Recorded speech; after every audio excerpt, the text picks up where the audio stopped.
नमस्कार दोस्तों, स्वागत है आपका सारथी के ऑनलाइन प्लेटफॉर्म पर। आज हम शुरू करने जा रहे हैं हिस्ट्री की सीरीज़, जिसके अंदर सबसे पहले हम बात करेंगे सिंधु घाटी सभ्यता की, जहाँ से भारत का इतिहास सही में शुरू होता है, Indus valley civilisation.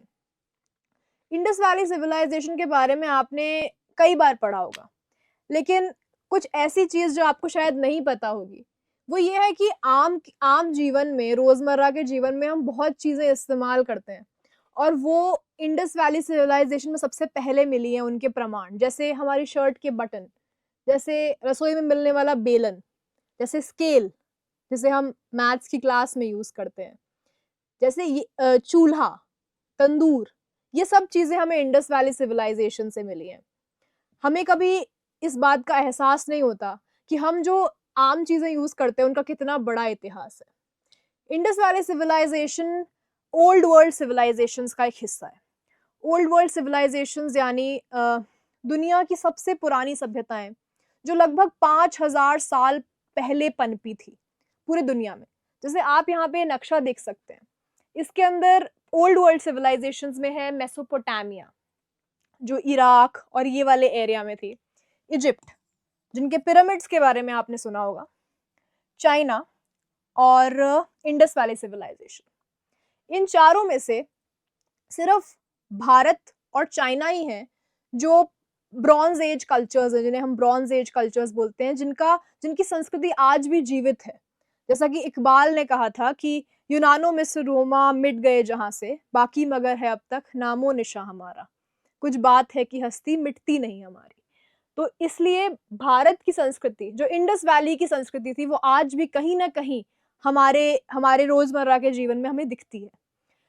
Indus valley civilisation को अगर हम कंपेयर करें दूसरी ओल्ड वर्ल्ड सिविलाइज़ेशंस से, तो हमें ये पता लगेगा कि भले ही इंडस वैली के अंदर मेसोपोटामिया जैसे बड़े-बड़े महल नहीं हैं और इजिप्ट जैसे बड़े-बड़े पिरामिड्स नहीं हैं, लेकिन ख़ास बात क्या है कि जियोग्राफिकली, भौगोलिक रूप से सबसे बड़ा एरिया इंडस वैली सिविलाइजेशन का है। इतनी बड़ी सभ्यता जो इतने इतने बड़े एरिया में फैली है, वो कोई भी नहीं है। दूसरी बात कि भले ही बड़ी-बड़ी इमारतें दूसरी सभ्यताओं में हमको मिली हैं, लेकिन सिंधु घाटी के अंदर जो बराबरी हमें देखने को मिलती है, छोटे-छोटे घरों के अंदर भी इतनी अच्छी प्लानिंग है, तो हमें ये पता लगता है कि एक it had an egalitarian character. The civilisation had an egalitarian character और इतनी बराबरी, इतनी समानता हमें कहीं और नहीं देखने को मिली है। और उस ज़माने में ये चीज़ मिलना भारत की संस्कृति के लिए एक बहुत बड़ी बात है। तीसरी बात ये है कि सिंधु घाटी सभ्यता जैसे टाउन प्लानिंग, जिसके बारे में बहुत कुछ कई बार कहा जाता है कि इतनी अच्छे हमारा ड्रेनेज सिस्टम था, नालियाँ थी, टाउन प्लानिंग थी, जो किसी भी सिविलाइजेशन में नहीं मिली है और ना ही आज हमें मिलती है। ना भारत में मिलती है, बाकी जगहों पर भी इतनी अच्छी टाउन प्लानिंग हमें नहीं मिलती है। तो इसी के साथ हम शुरू करते हैं इस सभ्यता के बारे में जो 5000 साल पहले सिंधु नदी और सरस्वती नदी के किनारे पनपी थी और भारत के लिए एक बहुत बड़ी धरोहर है। सिंधु घाटी सभ्यता में क्या-क्या था, ये समझने से पहले हम इस कहानी को समझते हैं जो बहुत रोचक है कि किस तरह से इस सभ्यता की खोज हुई थी। तो इसकी खोज हुई थी 1920 में हड़प्पा, 1921 में मोहनजोदाड़ो। सबसे पहले 2 साइट्स डिस्कवर हुई थी। तो इसकी कहानी ऐसी है कि तब भारत पर अंग्रेज़ों का शासन था और क्योंकि अंग्रेज़ों का शासन था, तो ये डिस्कवरी भी आर्कियोलॉजिकल सर्वे ऑफ इंडिया ने ही करी थी। उस टाइम पे उनके डायरेक्टर थे अलेक्जेंडर कनिंघम, जिन्होंने जिनके अंडर में ये डिस्कवरी हुई थी। दयाराम साहनी और राखलदास बैनर्जी ने करी थी, ये दोनों साइट्स की डिस्कवरी। लेकिन इसकी कहानी बहुत इंटरेस्टिंग है। ऐसा कहते हैं कि जो दुनिया की सबसे बड़ी खोज होती है, वो एक एक्सीडेंट्स होती हैं generally. The greatest discoveries are often accidents. तो जब रेलवे लाइन्स पड़ रही थी, रेलवेज़ का कंस्ट्रक्शन हो रहा था भारत में, अंग्रेज़ कर रहे थे। तब जब खुदाई हो रही थी इस पूरे इलाके में, ये पूरा एरिया है, जो आज पाकिस्तान और पंजाब वाला पूरा एरिया है, तो उनको कुछ बहुत सारी ईंटें मिली। तो जो कारीगर थे, मज़दूर थे, उनको लगा कि वाह! हमें फ्री की ईंटें मिल गई, तो वो ईंटों को यूज़ करके रेलवे लाइन्स बिछाने लग गए। लेकिन जब यहाँ पे एएसआई के डायरेक्टर्स वगैरह पहुंचे तो उनको पता पड़ा कि अरे तुम क्या कर रहे हो, ये ईंटें जो हैं वो ये कोई पुरानी सभ्यता की ईंटें हैं जिनको आप रेलवे लाइन में लगा रहे हो। तब जाके और खुदाई करी गई, और जब और खुदाई करी गई तो पता पड़ा कि ये इतनी बड़ी सिविलाइजेशन है। उस टाइम पे तो भारत की संस्कृति को, भारत के इतिहास को अंग्रेज हमेशा चाहते थे कि अ, ऐसे कैसे ना कैसे करके बताया जाए कि इतना कुछ खास, इतनी कोई प्राचीन इतिहास है नहीं भारत का। और जब इसकी पता पड़ा कि ये इतना पुराना है, मेसोपोटामिया जितना पुराना है, तो अंग्रेजों को लगा कि ये तो उनके इतिहास से भी पुराना हो गया, ये तो ग्रीस से भी पुराना हो गया। तो भारत के लिए एक बहुत बड़ा मॉरल बूस्ट था इंडस वैली सिविलाइजेशन की डिस्कवरी। हमें पता पड़ा क्योंकि हम इतनी ज़्यादा गुलामी की जंजीरों में जकड़े थे और हमें बार-बार बोला गया था कि तुम्हारा कोई इतिहास नहीं है, you have no history, you have no culture. और जब हमें पता पड़ा कि we are as old as Mesopotamia, तब भारत के अंदर वो एक गौरव का जो एक गौरव वाली फीलिंग आई, ठीक है? तो इसलिए इंडस वैली सिविलाइजेशन की डिस्कवरी एक बहुत बड़ा माइलस्टोन था भारत की हिस्टोरियोग्राफी में। अब हम बात करते हैं सिविलाइजेशंस की थोड़ी टेक्निकल डेफिनेशन की, कि सिविलाइजेशन है क्या? सभ्यता है क्या? कैसे वो अलग है कल्चर्स से, रूरल कल्चर्स से? क्योंकि भारत में बहुत सारे रूरल कल्चर्स भी हुए, जैसे चैल्कोलिथिक कल्चर, ताम्र पाषाण संस्कृतियाँ, जैसे आहड़ हो गई है, जो उदयपुर में है, जिसकी साइट्स, गणेश्वर जोधपुरा संस्कृति हो गई है।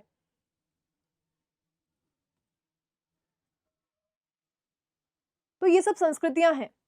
तो what makes Indus valley different, क्योंकि ये सारी भी समकालीन थी इंडस वैली के। तो एक विचारक हुए, एक इतिहासकार हुए हैं, जिनका नाम है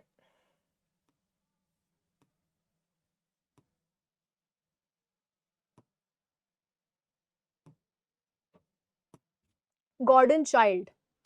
उन्होंने एक परिभाषा दी है शहर की, कि शहर क्या होता है? शहर वो होता है जहाँ पर खेती के अलावा भी कोई व्यापार हो, सिर्फ प्राइमरी सेक्टर नहीं हो, सेकेंडरी और टर्शरी सेक्टर्स भी हो, जहाँ की आबादी थोड़ी ज़्यादा हो, एक लेवल से ज़्यादा बड़ी आबादी हो, क्राफ्ट स्पेशलाइजेशन हो, अलग-अलग तरह के क्राफ्ट्स लोग कर रहे हैं और आदान-प्रदान हो रहा है, व्यापार हो रहा है, ट्रेड हो रही है, लॉन्ग डिस्टेंस ट्रेड हो रही है, लंबी दूरी पे ट्रेड हो रही है, जैसे मेसोपोटामिया के साथ हड़प्पा की ट्रेड थी। तो एक तरह से वो एक शहरीकरण और ये है कि आपकी टाउन प्लानिंग अच्छी है, अलग-अलग साइट्स के बीच में यूनिफ़ॉर्मिटी है। जैसे हड़प्पा की जो ईंटें हैं, उनके जो डायमेंशंस हैं, वो मतलब चाहे कोई भी साइट आप उठा के देख लो, सारी जो ब्रिक्स हैं वो एक ही डायमेंशन की है। तो वो यूनिफ़ॉर्मिटी, वो एक शहर की एक कैरेक्टरिस्टिक होती है। फिर जैसे अलग-अलग चीज़ों का ज्ञान, जैसे ज्योमेट्री आना चाहिए, गणित लोगों को आ रहा है कि नहीं? अगर गणित नहीं आ रहा है तो वो टाउन प्लानिंग कैसे कर रहे हैं? ये भी एक शहर की विशेषता होती है। शहर की विशेषता होती है कि सब लोग मिल के कोई त्योहार मना रहे हैं, एक संस्कृति डेवलप हो रही है, रिलिजियस डेवलपमेंट्स हो रहे हैं। तो इस तरह से एक शहर बनता है और शहर बनता है, थोड़ा विकास होता है तब शहर बनता है। तो जैसे कि आज भी गाँवों और शहरों के अंदर क्या डिफ़रेंस होता है? यही डिफ़रेंस होता है कि गाँवों के अंदर इतनी एडवांस इकोनॉमी नहीं है, पर शहरों के अंदर थोड़ी एडवांस इकोनॉमी है। तो यही सब चीज़ें हैं। अब एक और डिबेट जो है इंडस वैली सिविलाइज़ेशन को लेके आती है कि इसे इंडस वैली कहा जाए या फिर इंडस सरस्वती सिविलाइज़ेशन कहा जाए। क्योंकि पहले ऐसा माना जाता था कि सिर्फ एक इंडस नदी के किनारे ही सारी साइट्स हैं। लेकिन अब जब नई खोज हुई है, सैटेलाइट इमेजेस हमारे पास हैं, तो हमें पता पड़ रहा है कि सरस्वती नदी के किनारे भी बहुत सारी साइट्स थी। इनफैक्ट ज़्यादा साइट्स सरस्वती नदी के किनारे थी। तो इसलिए इस सभ्यता को सिंधु सरस्वती सभ्यता कहना भी गलत नहीं होगा या फिर इंडस सरस्वती सभ्यता। और ये इतनी बड़ी सिविलाइजेशन थी, इसका आइडिया आपको इस तरह से हो जाएगा कि जो सबसे ऊपर जो इसकी साइट है, मैप में हम देख लेते हैं। सबसे सबसे नॉर्थ में जो साइट है वो आपको इधर जम्मू कश्मीर में मिलेगी, इसका नाम है मांडा। और सबसे वेस्ट के अंदर, पश्चिम के अंदर ये वाली साइट मिलेगी जो थोड़ा सा इधर माकरान कोस्ट के इधर पड़ जाती है, सूतका जेंडोर। साउथ में आपको सबसे साउथ के अंदर साइट जो मिलेगी वो है सहारनपुर, यूपी के अंदर आलमगीरपुर, इधर पड़ जाएगी ये। ईस्ट के अंदर आलमगीरपुर है और साउथ के अंदर मालवान है जो गुजरात में पड़ जाएगी। वैसे तो इसी को आप मान सकते हैं सिविलाइजेशन जो बड़ी, जितनी बड़ी थी, पर एक साइड शोर्तुगाई भी है जो थोड़ी दूर अफगानिस्तान के अंदर है और यहाँ से हो सकता है व्यापार होता हो या अलग अलग चीजें जो यहाँ से जत्थे वगैरह जाते थे, कैरावान्स जाते थे, वो शोर्तुगाई से होकर जाते हो। तो शोर्तुगाई जो अफगानिस्तान में है, अफगानिस्तान तक हड़प्पा की साइट्स हमको मिली हैं। अब हड़प्पा के जो फेजेस हैं वो 3 फेजेस में हम डिवाइड करते हैं। पहला तो early Harappan phase, mature Harappan phase और लेट हड़प्पन फेज, मतलब उसके पतन के बाद जो फेज है। तो अर्ली हड़प्पन फेज की डेट्स अगर हम देखें तो 3200 बीसी से 2600 बीसी।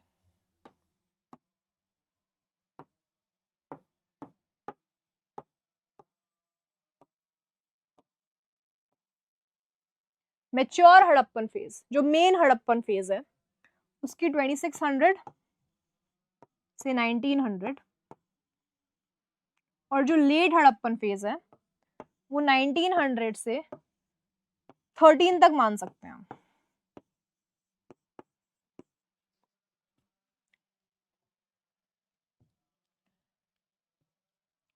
अब हम इस सभ्यता का उद्गम समझते हैं। इसको लेके बहुत सारी थ्योरीज हैं कि ये सभ्यता कहाँ से शुरू हुई, कैसे शुरू हुई। जैसे कुछ इतिहासकार हैं, E.J.H. मैके,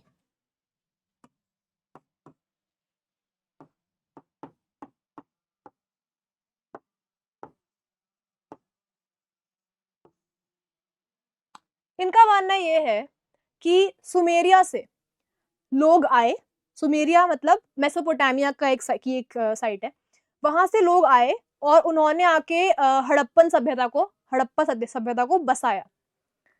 अब इसमें प्रॉब्लम ये है कि शुरुआत में अंग्रेज ये मानने को तैयार नहीं थे कि ऐसा इतना कोई महान कल्चर जो है वो भारत में इंडिजेनसली भी, मतलब इंडिपेंडेंटली खुद जन्म ले सकता है।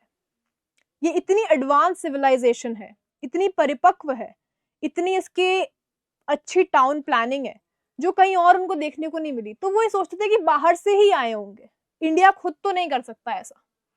ठीक है, तो इसमें पॉलिटिक्स भी है। इंडस वैली सिविलाइजेशन के इतिहास में, हिस्टोरियोग्राफी में बहुत पॉलिटिक्स है और उस टाइम की कॉलोनियल पॉलिटिक्स भी है। और जब हम पतन की तरफ जाएंगे तब आपको बहुत अच्छे समझ में आएगा कि ये पॉलिटिक्स कैसी है।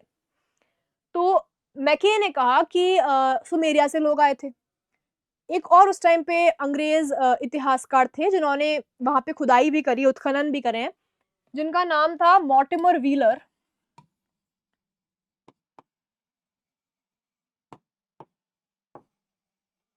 व्हीलर ने कहा कि सुमेरिया से लोग तो नहीं आए थे, पर सभ्यता का जो कॉन्सेप्ट है कि सभ्यता होती क्या है, वो आइडिया जो है वो सुमेरिया से या फिर मेसोपोटामिया से आया था। अब ये जो थ्योरीज है ना, जो मैंने आपको दोनों बताई, उनको बोलते हैं डिफ्यूजनिस्ट थ्योरीज। डिफ्यूजनिस्ट थ्योरीज का मतलब हुआ कि कोई भी एक चीज का जन्म दुनिया के किसी एक कोने में हुआ और वहां से वो दूसरी जगह पे फैली। जैसे उदाहरण के लिए खेती, खेती का उद्गम कैसे हुआ? तो लोग कहते हैं कि सबसे पहले खेती का उद्गम ये मेसोपोटामिया वाले इलाके में, जो मैंने बताया, वहां पे हुआ और वहां से वो पूरी दुनिया में फैला। लेकिन ऐसी थ्योरीज की प्रॉब्लम ये है कि जरूरी नहीं है कि एक जगह कोई डेवलपमेंट हो और पूरी दुनिया में फैले। कुछ डेवलपमेंट्स एक ही समय पर, सेम टाइम पे अलग अलग जगह में हो सकते हैं, क्यों नहीं हो सकते? तो इन थ्योरीज को चैलेंज किया गया है। जो लोग मेसोपोटामिया और हड़प्पा के बीच में इतनी सारी कनेक्शंस दिखाते हैं कि हड़प्पा मेसोपोटामिया की वजह से ही हड़प्पा का जन्म हुआ, वो ये चीज समझा नहीं पाते कि बहुत सारी चीजें जो हैं वो हड़प्पा की बहुत अलग हैं। मेसोपोटामिया से। जो टाउन प्लानिंग है वो बहुत अलग है, जो स्क्रिप्ट है हड़प्पा की वो मेसोपोटामिया से बहुत अलग है।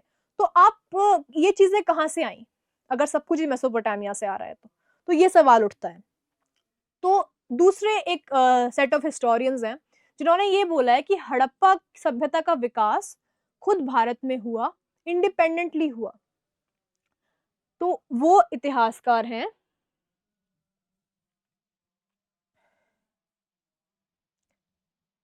अमलानंद घोष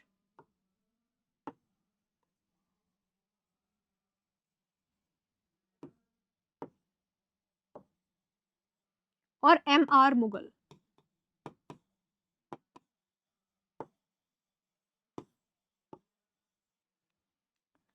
इन दोनों ने ये बताया कि हड़प्पा सभ्यता का जन्म सुमेरिया से या फिर मेसोपोटामिया के लोगों ने नहीं किया था।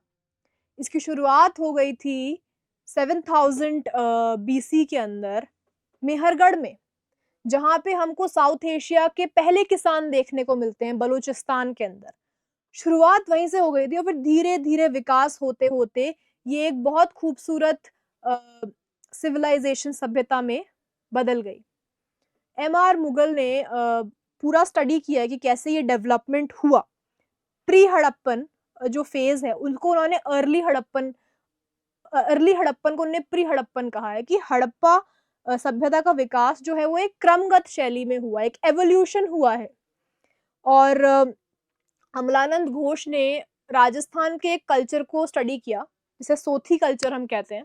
सोथी कल्चर को स्टडी किया, उन्होंने बताया कि क्या क्या समानताएं हैं हड़प्पा में और सोथी कल्चर में।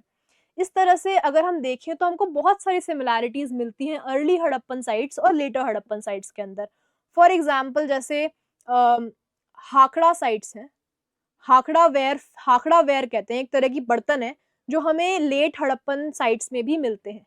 रावी कल्चर या हाखड़ा कल्चर, जैसे कि कोट डिजी एक साइट थी, अर्ली हड़प्पन साइट, पाकिस्तान के उधर पड़ती है ये।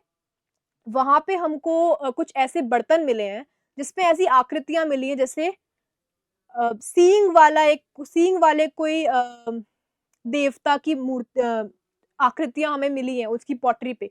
कोट डिजियन पॉटरी कहते हैं उसे।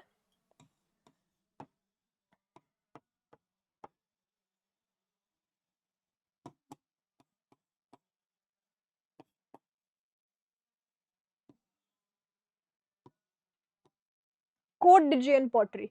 और यही सेम आकृति हमें पशुपति सील पे भी मिली है, मेच्योर हड़प्पन साइट्स की बहुत सारे पॉटरी में मिली है।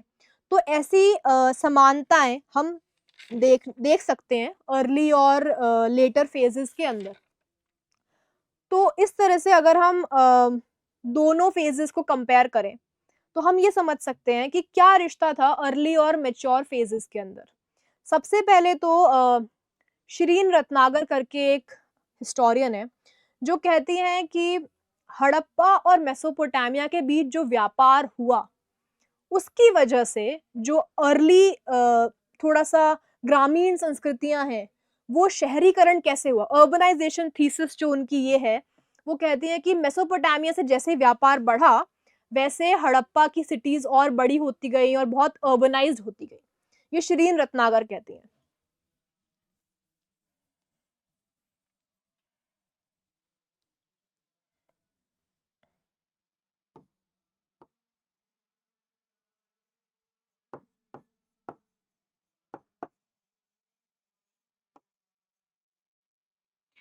लेकिन कुछ दूसरे इतिहासकार भी हैं, ऑल्चिन्स।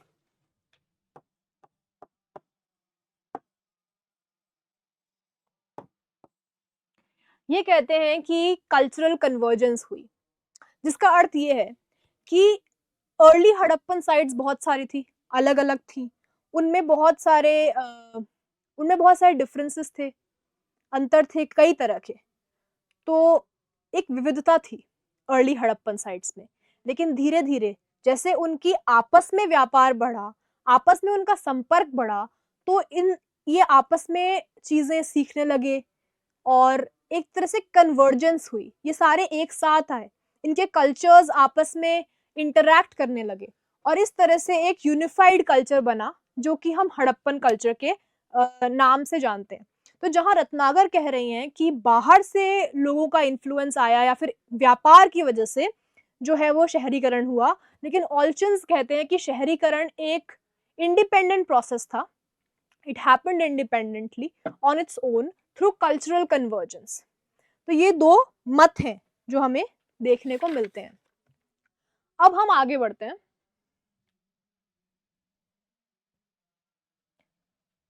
सिंधु घाटी सभ्यता की साइट्स की खास बात क्या है? अलग अलग खास बातें हम समझेंगे। तो ये जो शहर हैं, इन शहर को आप 3 हिस्सों में डिवाइड कर सकते हैं।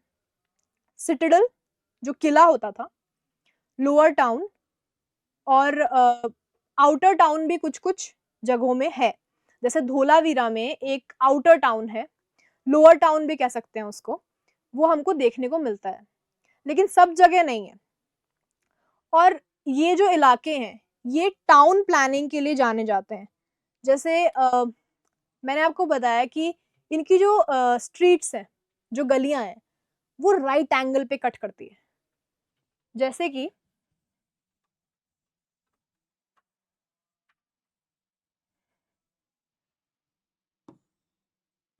ये गली है, तो बिल्कुल 90 डिग्री पे ये कट करती है।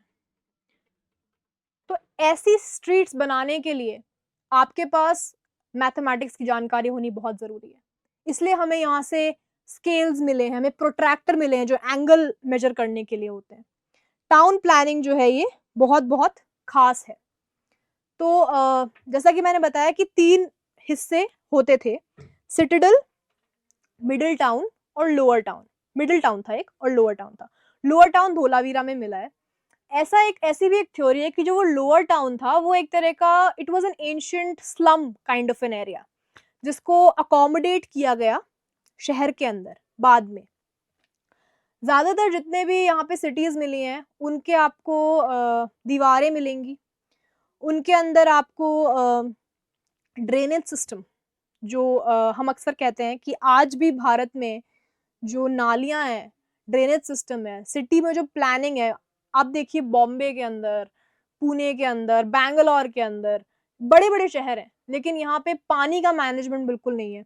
यहाँ पे ज थोड़ी बहुत बारिश हुई दिल्ली के अंदर आपने देखा होगा अभी, तो बिल्कुल मतलब बाढ़ सी आ जाती है, थोड़ी बहुत बारिश के अंदर। तो उस टाइ तब हम देख सकते हैं कि हड़प्पा की टाउन प्लानिंग कैसी थी। मतलब यहाँ पे नेटवर्क था, 3 तरह की ड्रेन्स थी।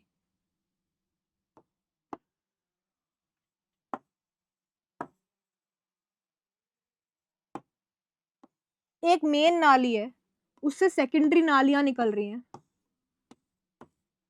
और फिर उससे तीसरी लेवल की नालियाँ निकल रही हैं, टर्शियरी। और पानी के लिए जो है वो नालियाँ अलग थी और सूएज के लिए आपकी नालियाँ अलग थी। टॉयलेट्स के लिए नालियाँ अलग जा रही हैं, आपकी बाथरूम की नालियाँ अलग जा रही हैं।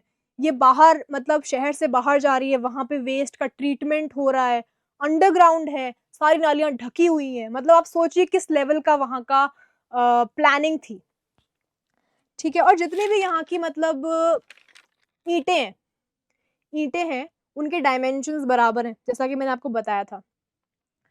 जो टाउन प्लानिंग रेशियोज़ हैं, वो भी कांस्टेंट है, 5:4।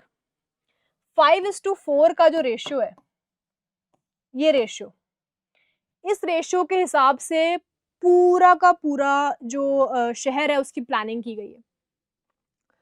और ये रेशियो सबसे इंटरेस्टिंग बात ये है कि ये रेशियो जो है वो सिर्फ हड़प्पा में नहीं मिलता, ये हमें बार-बार दिखता है, ये हमें शिल्प शास्त्र में दिखता है, ये बाद में हमें अर्थशास्त्र में दिखता है और इस तरह से बाद की जो शहर हैं, वो भी इस रेशियो को फ़ॉलो करके बनाए गए हैं। तो और एक और चीज़ जैसे जो आप 2 ईंटों को आपस में जोड़ते हैं, सीमेंट से आज हम जोड़ते हैं, पर पहले जोड़ने का एक तरीका बहुत अलग था और वो इतनी मज़बूती से दीवारें बनाता था कि आज भी हम नहीं बना सकते उन दीवारों को। जिसे बोलते थे इंग्लिश बॉन्ड स्टाइल, अंग्रेज़ों ने नाम दिया होगा, पर ये है तो हड़प्पा की स्टाइल। इंग्लिश बॉन्ड,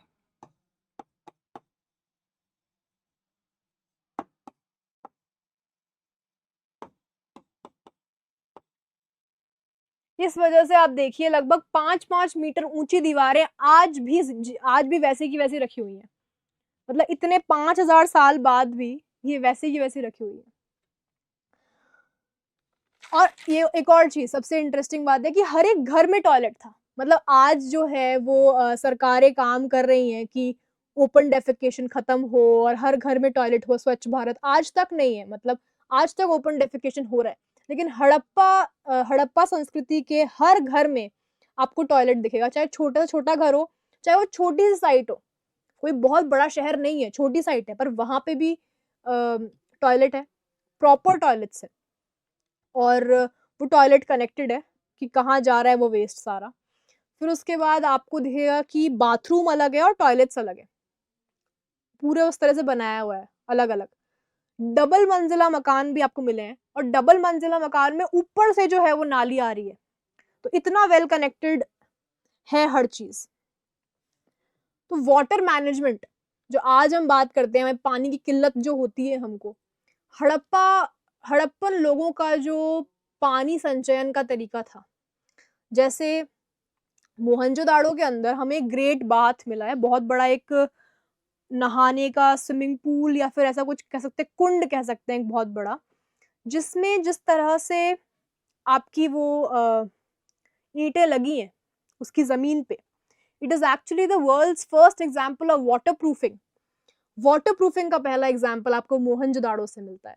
बहुत इंटरेस्टिंग बात है ये। मतलब इतने सारे कुएँ हैं, जो है हड़प्पा को तो सिटी ऑफ वेल्स बोलते थे। वहाँ पे बहुत सारे कुएँ थे, बहुत सारे कुएँ। धोलावीरा एक शहर है, जिसकी हम बात करेंगे आगे।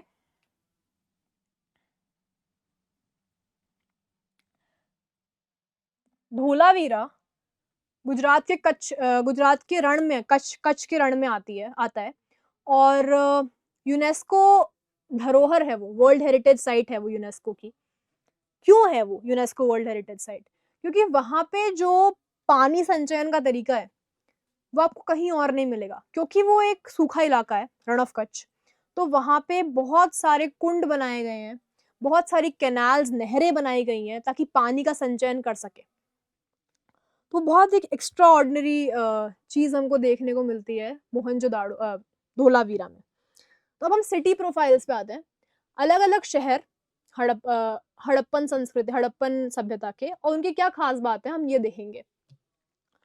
तो हड़प्पन सिविलाइजेशन, आर्कियोलॉजी में एक कन्वेंशन होता है कि जो पहला स्थल, पुरातात्विक स्थल जो हम सबसे पहले खोजा जाता है, उसके नाम पे पूरी की पूरी सभ्यता का नाम रख दिया जाता है।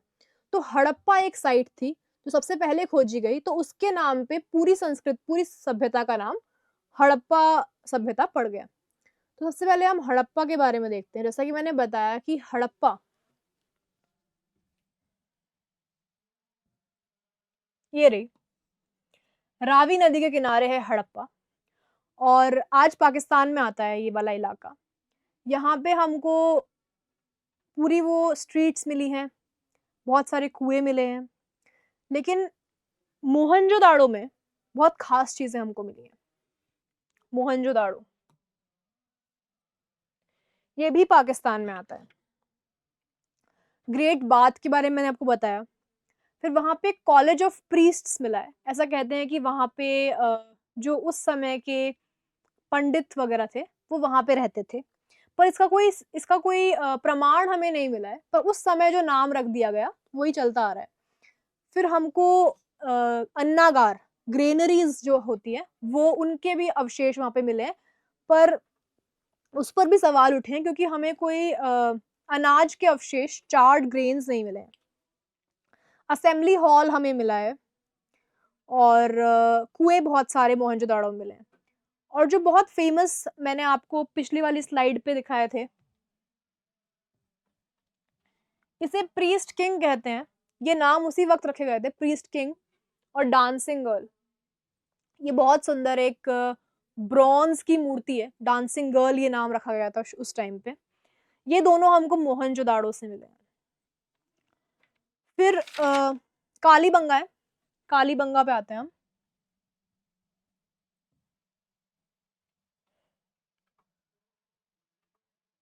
ये रहा कालीबंगा। उत्तरी राजस्थान में पड़ता है ये, हनुमानगढ़ के आसपास, और सरस्वती नदी के किनारे इसको माना जाता है। कालीबंगा में भी हमें बहुत चीज़ें मिली हैं। कालीबंगा एक बहुत बड़ा स्थल है। यहाँ पे हमको फायर ऑल्टर्स मिले हैं, यज्ञ कुंड जिन्हें बोलते हैं हम। हमें काफ़ी ऐसे पत्थर मिले हैं जो शिवलिंग की शेप में हैं, और हमको यहाँ पे एक प्लाउड फील्ड मिला है, मतलब एक ऐसा खेत मिला है जिस पे हल चलाया गया है और वो उस तरह से वहाँ पे जम गया है। तो आपको खेती के प्रमाण मिलते हैं कि हल भी थे उस टाइम पे। इसका प्रमाण हमें कालीबंगा से ही मिलता है। कालीबंगा में हमें और भी कई सारी चीज़ें मिली हैं, जैसे लोगों को गाड़ा गया था, उसके ग्रेव्स मिले हैं और ग्रेव के साथ कई सारे सामान मिले हैं। तो कालीबंगा इसलिए इम्पोर्टेंट है। फिर एक जगह हरियाणा में बानावली,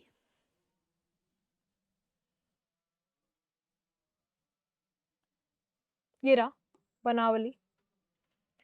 यहाँ पे हमको, जैसा कि मैंने बताया, खेती का प्रमाण, तो हमको वो मिला था, हल चलाया हुआ एक खेत। यहाँ पे हमको एक हल हल की आकृति का एक छोटा-सा खिलौना मिला है बनावली में।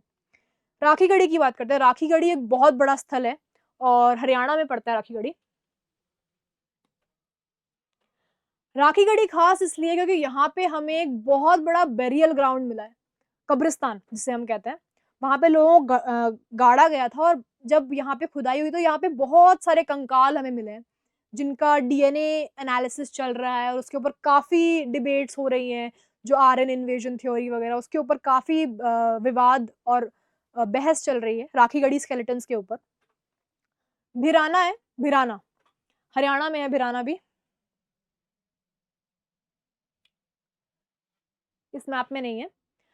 भिराना जो है वो सिंधु घाटी सभ्यता की सबसे पुरानी साइट है।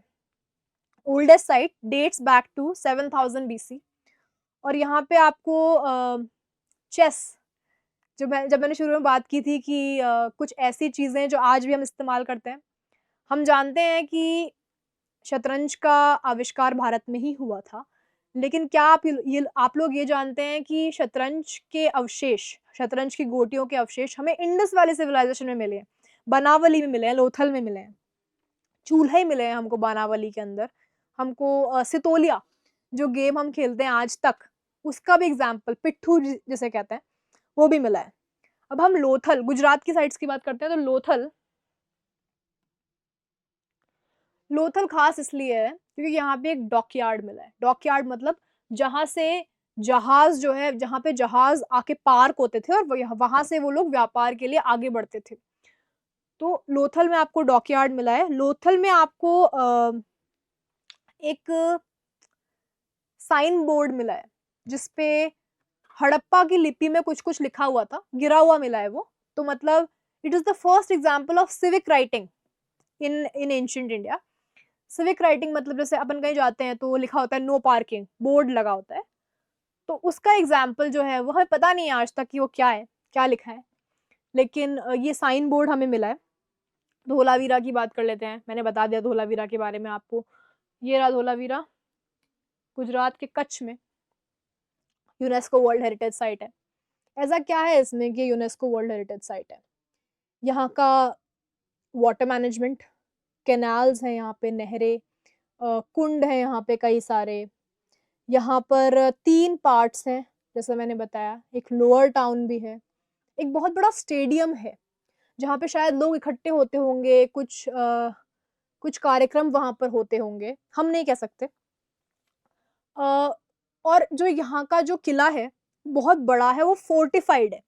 मतलब बहुत बड़े-बड़े फोर्टिफिकेशंस इसमें बने हुए हैं। तो हम अक्सर कहते हैं कि हड़प्पा के अंदर कुछ बहुत शांत सभ्यता थी। बहुत अहिंसक लोग रहते थे यहाँ पे, कुछ लड़ाई-झगड़े नहीं होते थे। लेकिन जो बहुत बड़े-बड़े फोर्टिफिकेशंस हमको धोलावीरा में मिले हैं, उससे शायद इस बात को थोड़ी-सी चुनौती जाती है कि मतलब क्या वो सच में ही इतने शांत थे? क्या सच में बिल्कुल ही लड़ाई नहीं थी? क्योंकि अगर नहीं थी, तो मतलब इतना आपने डिफेंस क्यों बनाया हुआ है? तो उसका उसका सवाल उठता है। दूसरा, वहाँ पे बहुत खूबसूरत बड़े-बड़े आपको स्तंभ मिले हैं, पॉलिश्ड, जो पत्थर से बने हुए हैं। Polished stone pillars.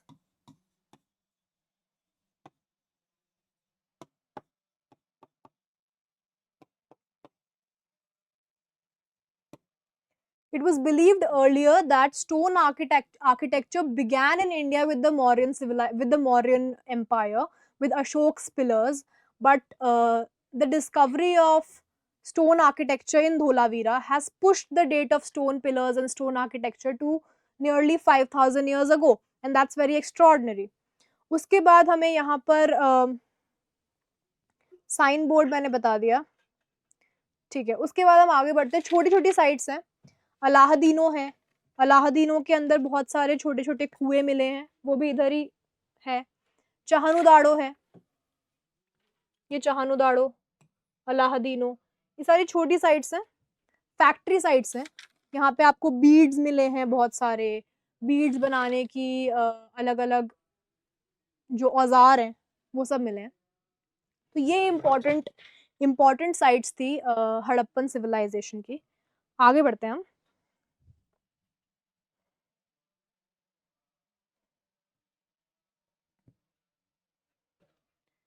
पॉटरी पे,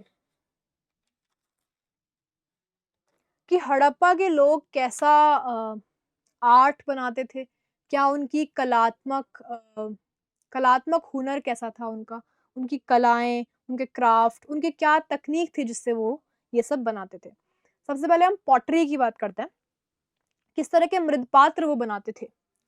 तो बहुत तरह के हमें मिले हैं, पर जो हड़प्पा की पॉटरी है, जिसे हम मानते हैं कि अगर ये वाली पॉटरी मिल गई तो ये हड़प्पा का पूरा स्थल है, उसे कहते हैं ब्लैक पेंटेड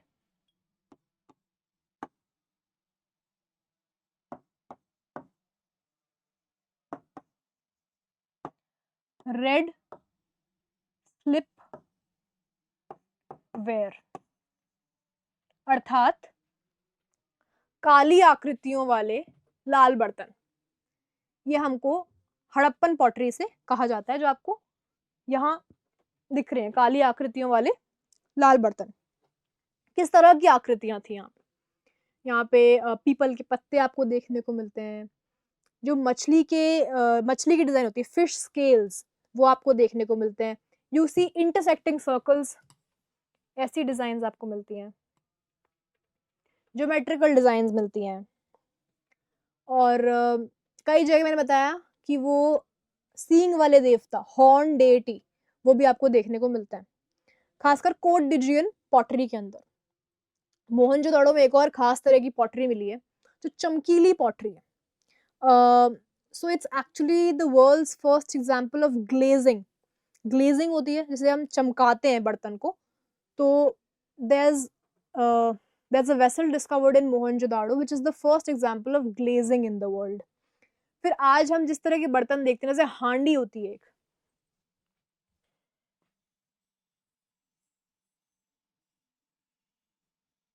हांडी, इस तरह का बर्तन भी हमें हड़प्पा से मिला है, हमें प्राप्त हुआ है। अलग-अलग तरह के खिलौने हमें मिले, जैसे उसमें बंदर आ गया, बैल की आकृति, कुत्ता, बफलो, ये सब चीज़ें। टेराकोटा की चूड़ियाँ मिली हैं आपको, शंख की चूड़ियाँ मिली हैं, अलग-अलग तरह के मनके, बीड्स जिसे बोलते हैं हम, बीड्स मिले हैं हमें।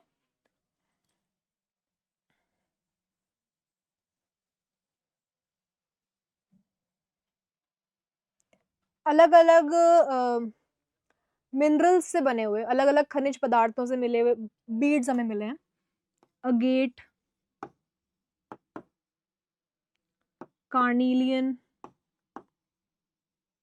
ये कार्नीलियन बीड्स बहुत खास हैं। ये लाल कलर के बन के होते हैं, जो हमें मेसोपोटामिया से भी प्राप्त हुए हैं, जिससे हमें पता पड़ा कि किस तरह से हड़प्पा और मेसोपोटामिया के बीच में क्या-क्या व्यापार के संबंध रहे थे। फिर हमें फायंस के मनके मिले हैं। हमें लैपिस लाजुली जो है, ये भी बहुत खास है, क्योंकि ये एक नीला रंग का एक पदार्थ होता है, जो सिर्फ हमको अफ़गानिस्तान में बदख्शान है, वहाँ पे मिलता है।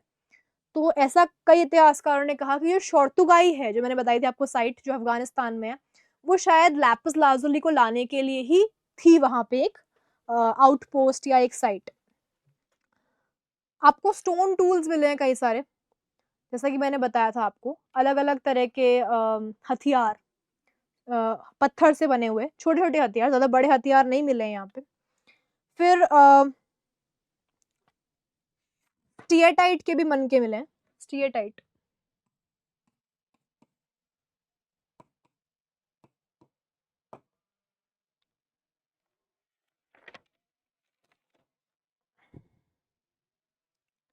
लोथल में मिले हैं, चाहनुदाड़ो में मिले हैं, ये फैक्ट्री साइट्स थी।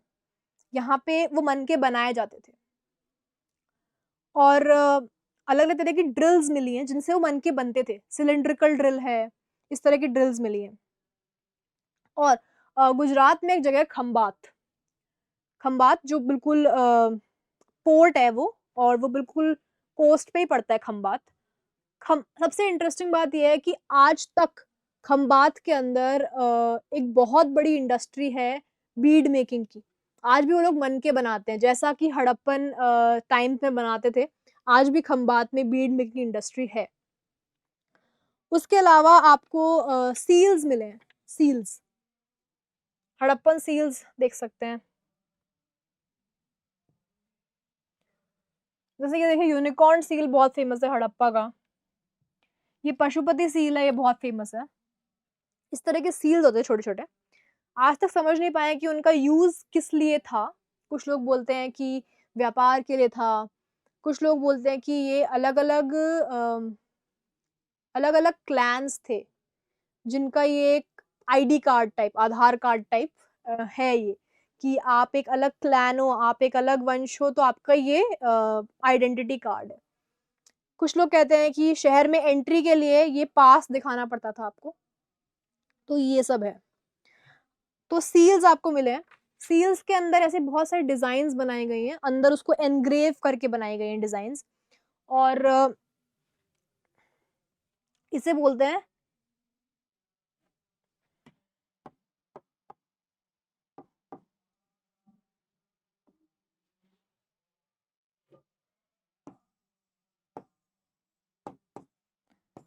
इंटैग्लियो कार्विंग, मतलब अंदर उसमें से निकाल के एनग्रेव्ड, उस तरह की कार्विंग है। तो आपको सील्स पे अलग-अलग जानवर मिलेंगे, जैसे हाथी मिल जाएगा आपको, आपको बैल मिलेगा, भैंस, और क्रोकोडाइल, एंटीलोप, टाइगर, राइनो, ये सब आपको मिलेगा। सबसे इंटरेस्टिंग है यूनिकॉर्न की सील है। इट्स अ मिथिकल क्रीचर, मतलब कि क्या है ये? यूनिकॉर्न हम बोलते हैं कि आज यूनिकॉर्न जैसे दिखता है, बट ये कुछ और भी हो सकता है। मतलब घोड़े, भैंस का मिक्सचर, कुछ भी।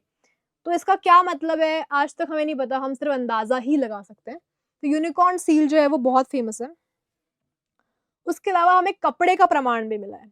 कॉटन, और कॉटन के कपड़े या फिर ऊनी कपड़े, इन सब का प्रमाण हमें कैसे मिला है कि पॉटरी के ऊपर जो है इनकी छाप हमें मिल गई है। जैसे अगर कोई अपन मटका बनाते हैं, जब वो गीला होता है, तो आप उस पे हाथ लगा देंगे तो वो छाप आ जाएगी उसके ऊपर।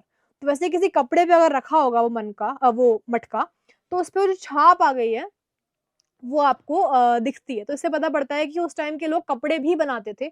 और बहुत सारे आपको जो ये प्रीस्ट किंग मैंने दिखाया था आपको,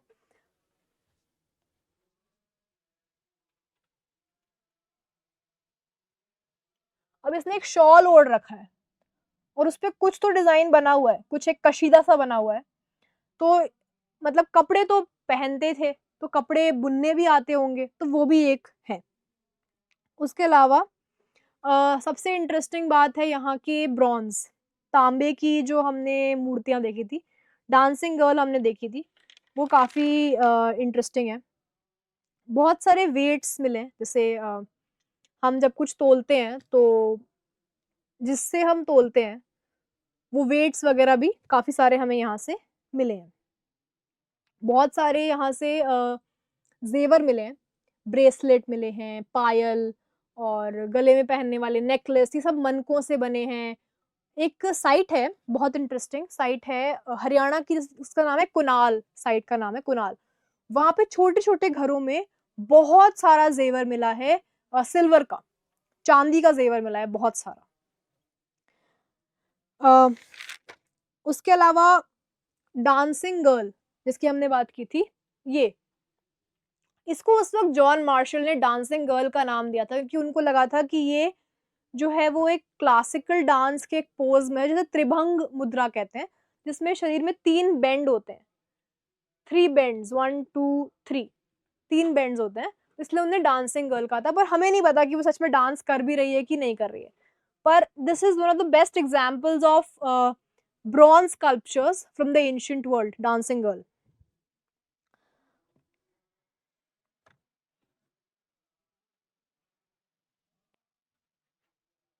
तो इस वीडियो में हमने बात कर ली है कि कैसे इंडस वैली का उद्गम हुआ, वहाँ पे क्या-क्या क्राफ्ट्स की टेक्नीक थी, शुरुआत कैसे हुई, हमने अलग-अलग साइट्स के बारे में जाना और इन सब चीज़ों के बाद बाकी की चीज़ें वीडियो लंबा नहीं हो जाए तो हम दूसरे वीडियो में लेंगे और इंडस वैली का पार्ट 2 आप देख सकते हैं। उसके अंदर हम बात करेंगे कि किस तरह से यहाँ की अर्थव्यवस्था कैसी थी, व्यापार कैसा था, यहाँ के धार्मिक विचार क्या थे, परंपराएँ क्या थी और पतन कैसे हुआ इंडस वैली सिविलाइज़ेशन का और आज भी हमारे जीवन में किस तरह से हड़प्पन सभ्यता के लोग और उनके विचार, उनकी चीज़ें आज भी जीवित हैं। The survival of Indus valley civilisation वो हम अगले वीडियो में करेंगे। तो अगला वीडियो देखिएगा।